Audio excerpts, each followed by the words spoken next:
Welcome to Nasdaq Trade Talks. I'm your host, Jill Malandrino, Global Markets Reporter at Nasdaq. Joining me at the market site in Times Square, New York City, we have Chris Dearborn. He's the Managing Director on Nasdaq's Market Intelligence Desk with our midday update. Chris, you just can't keep the bulls down this week. 5 days in a row, I think we've been talking about all-time highs in the major averages. Santa Claus is alive and well. Yeah, he is. And the consumer loves it.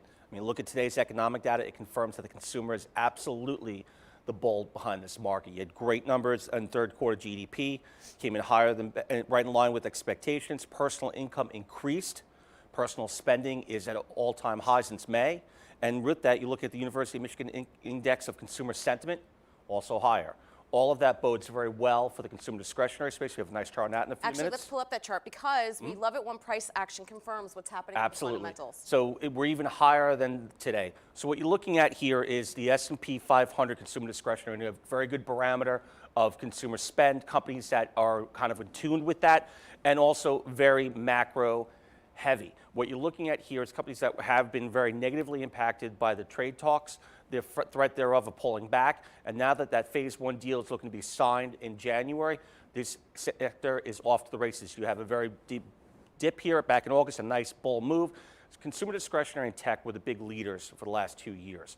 And tech has been on a pretty much a 5-month bull run, and it's claiming all-time highs. But the consumer discretionary, if you take a look at the chart, really didn't participate in the last 4 months. It's been consolidating here along the support line, and what you're seeing is higher lows. And all of a sudden, what we had last week was a 1.1% breakout above that high, confirming that this has legs to run.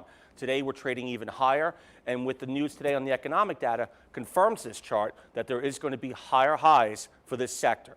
All right, well, and Brian's technical work he's been doing, 2020, if things remain the same, could potentially mirror 2019, which is awesome. I'd be happy about that for my 401k.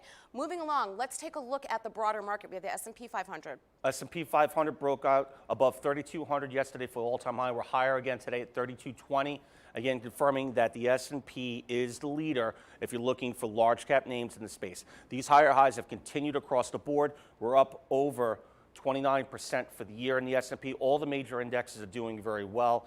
What you're seeing here is confidence in the market, confidence in investing, and that fear of missing out aspect is one of those aspects that's driving this market higher, along with some of the ending of this trade talks with the phase one deal. People had fear, they held money back. That's why you saw the Treasury yields dip down to like 1.5%. That's now rising. The S&P, people are selling those risk-off assets, Treasuries, gold, and some of the other sectors, and this is the beneficiary of it. Communications, tech, discretionary, all carrying us higher. And you know what, though? I believe the record is 31% with low volume coming into the end of the year, and if things remain the same, it's only 2% away from that. I mean, we're going to have some high volumes at the end of the day today. Quad Witch, S&P 500 rebalance, Russell rebalance, new IPOs going in, not to mention the Nasdaq 100 and Nasdaq Biotech Index, all doing their annual rebalance tonight. So at the close, we're going to have close to record volumes is our expectation here, pushing some nice volumes in today, but you're right, for the basic part of the month of December, we've been trading almost 10% below yearly average. All right, Chris, great to have you with me. As always, great 2019. And thanks for joining us on Trade Talks. I'm Jill Malandrino, Global Markets Reporter at Nasdaq.